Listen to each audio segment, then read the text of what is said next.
Hello বন্ধুরা, কেমন আছো সবাই? আমি ভালো আছি খুব।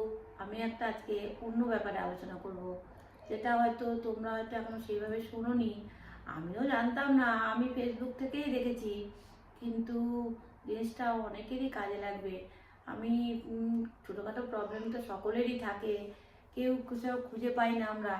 আমি এই ফেসবুক থেকে দেখেই সেখানে গেছি। মধ্যপ্রদেশে বাগেশ্বর ধাম বলে একটা জায়গা আছে। সেখানে তোমার যেতে হলে এখান থেকে ট্রেনে, হাওড়া থেকে শিপ্রা এক্সপ্রেসে আমরা ট্রেনে টিকিট কেটে গেছি। শিপ্রা এক্সপ্রেসে যেতে হয়, গিয়ে ওখানে নেমে অটো ধরে বাস স্ট্যান্ড থেকে আবার বাস ধরে ধরো 140 কিলোমিটার ভেতরে যেতে হবে। সেখান থেকে তোমার নেমে ছোট্ট অল্প একটু 4 কিলোমিটারের মতন একটা গ্রামের মধ্যে হনুমানজি বালাজির মন্দির আছে। সেই মন্দিরে ধীরেন্দ্র কৃষ্ণ শাস্ত্রী বলে একজন 27 বছরের যুবক, একদম ছোট, কিন্তু তার যা পাওয়ার দেখে মানে আমি আশ্চর্য হয়ে গেলাম।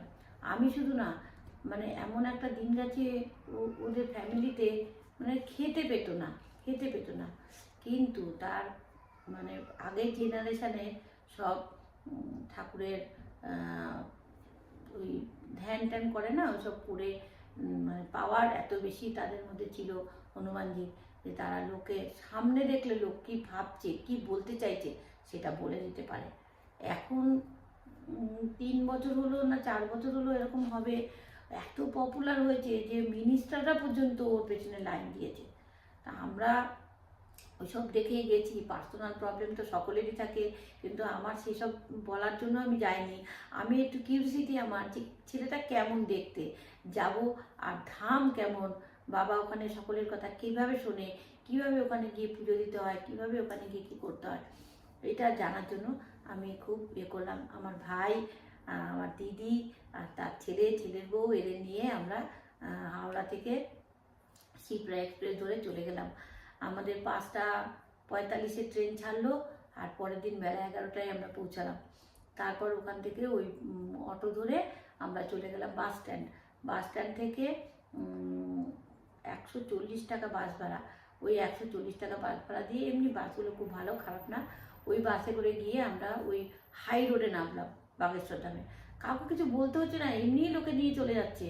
মানে আপনি যদি নাও জানেন না, আপনাকে কিছু মানে কাউকে জিজ্ঞেস করতে হবে না অত, খালি বলো বাগেশ্বর ধাম যাবো। সাতনা স্টেশনে নেমেছি কেন, ট্রেন দুটো আছে, একটা সপ্তাহে একদিন ছাড়ে, সেটা ওই আসানসোল থেকে। আমরা তো আর আসানসোলে গিয়ে ট্রেনে উঠতে পারবো না, তাই আমরা এই শিপ্রা এক্সপ্রেস সপ্তাহে 3 দিন ছাড়ে এই ট্রেনেই আমরা গেছি। আমিও ওরকম ইনফরমেশান ইউটিউব থেকে ফেসবুক থেকে নিয়ে তারপরে আমরা গেছি। কিন্তু বিশ্বাস করবেন না, যাওয়ার পরে ওখানে গিয়ে ঘর নিয়ে তারপরে ওখানে পুজো দিয়েছি। 3 দিন ধরে আমরা ছিলাম, 6 দিন, 6 দিনই আমরা পুজো দিয়েছি। আর ওখানে ওই একটা নারকেল লাল কাপড়ের মধ্যে আর 5টা লবঙ্গ দিয়ে আপনার মনে যেটা থাকবে, 3টে আপনি মনস্কামনা বলতে পারবেন, সেটা বলে ওটাকে বেঁধে বাবার যে কোনো জায়গায় ওটাকে বেঁধে দিয়ে আসবেন।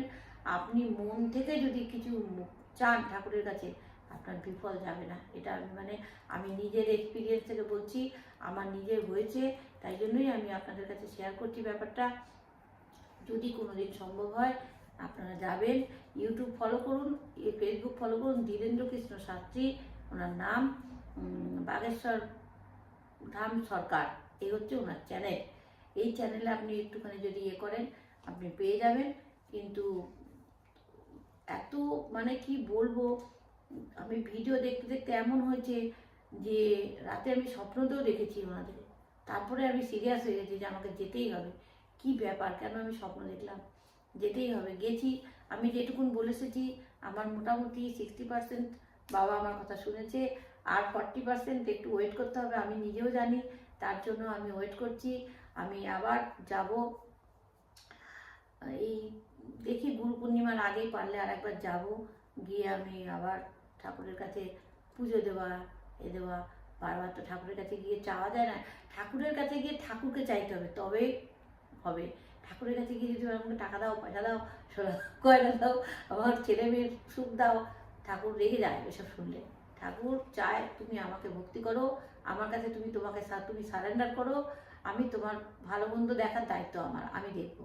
সেটাই গিয়ে ঠাকুরের কাছে একদম গিয়ে শুয়ে পড়বেন যে আমাকে তুমি বাঁচাও, তোমার কাছে আমি আমাকে সমর্পণ করলাম, আমার আজ থেকে আমার সব দুঃখ তোমার, আর তুমি যা করবে তাতেই আমি চলবো। আর হনুমান চল্লিশা আমি রোজ পাঠ করি, হনুমান চল্লিশা পাঠ করে আমার খুব ভালো হয়েছে। আর সব থেকে বড় কথা, ওই ধামটার একটা আলাদা, যেমন আমাদের বিভিন্ন জ্যোতির্লিঙ্গ, বিভিন্ন ধাম আছে না, যেখানে গেলে যেন মনটা একটু ভরে যায়, যে এসছি, আমার একটা পজিটিভ ভাইব্রেশন নিজের মধ্যে চলে আসে, ঠিক সেই রকম ওখানেও হয়েছে আমাদের। আমরা খুব উপকৃত হয়েছি, যে কজন গেছি আমার সব প্রত্যেকেরই কিছু না কিছু কাজ হয়েছে। মানে ওখানে গেলে আপনি যে কোনো প্রবলেম নিয়ে যান, বাচ্চা, এমনও আমি একজনকে দেখেছি সে কথা বলতে পারতো না, আর এখন কে তাকে ছেড়ে দিয়ে চলে গেছে বাড়ির লোক জানি না, এখন সে সারাদিন বাগেশ্বর ধাম কি জয়, সীতারাম সীতারাম সীতারাম করে সারাদিন ঘুরে বেড়ায়। বাবার ইয়েতে সে কথা বলতে শিখে গেছে, কথা বলতে পারতো না, তাকে ফেলে দিয়ে চলে গেছে, এখনও বাড়িতেও যেতে চায় না। এখন সেরকমভাবে নেই, একটু অ্যাবনর্মাল টাইপের, কিন্তু মুখ দিয়ে কথা বলতে পারতো না, এখন সারাদিন বাগেশ্বর ধাম কি জয়, সীতারাম সীতারাম সীতারাম করে সারাদিন ওই মন্দিরের আশেপাশে ঘুরে বেড়ায়। আর বাবার বলাই আছে, বাবার মানে ধীরেন্দ্র কৃষ্ণ শাস্ত্রী বাবার বলাই আছে যে ও যেখানে খেতে চায় খাবে, যেখানে শুতে চায় শুবে, ওর জন্য কোনো এ নেই। এটা একদম চাক্ষুষ দেখে আসলাম। মানে যে কথা বলতে পারে না কথা ফুটে যায়, যে চোখে দেখতে পায় না তার জ্যোতি ফিরে আসে। তারপরে তো পয়সা কড়ি, টাকা পয়সা, অনেকের আমি এমনও অনেকের কাছে শুনেছি যে তার ব্যবসা একদম জিরো হয়ে গেছে, আপার লেভেল থেকে জিরো হয়ে গেছে, সে ওই বাবার কাছে গিয়ে পড়েছে, সেখানে গিয়ে বাবার যেটুকুন যা করেছে, করার পরে তার আবার second time, third time, fourth time, এরকম মানে এক একজন 2বার 3বার 4বার করে আসছে বছরের মধ্যে, এসে বলছে ফল নিশ্চয়ই হয়েছে, নাহলে কেন আসবে। এরকম আমাদের ছেলে মেয়েদের অনেকের তো অনেক রকম সমস্যা থাকে, যদি মনে করেন যে আপনি যাবেন বা আপনার এটার সমস্যা আছে, আপনি একবার চেষ্টা করতে পারেন, যেতে পারেন। আমাদের কলকাতা থেকেও আমি যখন বাসে উঠি তখন দেখলাম বর্ধমান থেকে 2জন গেছে। মানে কলকাতার লোক যে জানে না এমন নয়, তবে নন বেঙ্গলিরা এটাকে বেশি প্রচার করছে, আমাদের বাঙালিদের মধ্যে এখনও অতটা প্রচার হয়নি, তাই জন্য কলকাতায় ওনার কোনো হয় না। তারপর উনি বিভিন্ন ভাগবত গীতা, হনুমান কথা এই সমস্ত করে, সারা ইন্ডিয়া কেন, এখন লন্ডন ফন্ডন সব জায়গায় উনি ঘুরে বেড়ায়, ওনাকে সবাই লোকে নিয়ে যায়। 3 দিন 5 দিনের সমস্ত কথা আর কি যেগুলো হয়, সেগুলো আমি ইউটিউবে দেখি, ফেসবুকে দেখি, আমার খুব ভালো লাগে। আমি এখন ওই নিয়েই পড়ে আছি, আমি আর অন্য কিছু ভাবি না, শুধু আমি সীতারাম সীতারাম সারাদিন জপ করি। আমার এমনি গুরুদেবের দীক্ষা নেওয়া আছে, আমি সীতারাম গানাতে দীক্ষিত, গুরুদেবের নাম তো করি। আর আমি কৃষ্ণ ভক্ত, আমার কৃষ্ণ হচ্ছে আমার সব কিছু, আমার যাবতীয় জীবনের যা হয়েছে সব কৃষ্ণের জন্য হয়েছে।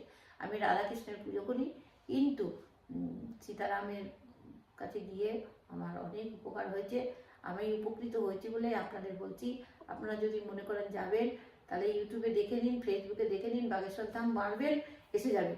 এবার ইনফরমেশনও পেয়ে যাবেন আপনি যেখান থেকে, আমি না হাওড়া দিয়ে গেছি, কে কোথা থেকে যাবেন আমি তো জানি না, সেটা আপনি সেখান থেকে কোন ট্রেন যায়, কীভাবে যায়, সব পেয়ে যাবেন।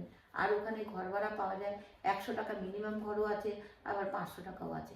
এবার আপনি যেরকম থাকবেন, একটা ঘরে 4 জন থাকা যায়, আমরা 600 টাকার ঘর নিয়েছিলাম, পার ডে 4 জন করেছিলাম, 6 দিন ছিলাম আমরা। 6 দিন খাওয়া দাওয়া বাগেশ্বর ধামে, ওখানে বাবার ওখানেও খাওয়া আছে বিনা পয়সায়, সেটাও আমরা খেয়েছি। যেমন বেনারসে আছে অন্নপূর্ণা মায়ের ভাণ্ডার, সেরকম এখানেও আছে, বাবার ডোনেশনে চলে, কিন্তু সেটাও আমরা খেয়েছি, আবার বাইরেও খেয়েছি। খারাপ না, সব কিছু মিলিয়ে আমরা খুব ভালো ঘুরে এসেছি, এক্সপিরিয়েন্সও খুব ভালো পেয়েছি, ভবিষ্যতে আবার যাব, খুব ভালো। আপনারা যান, উপকৃত হবেন। আর কি বলবো, নমস্কার।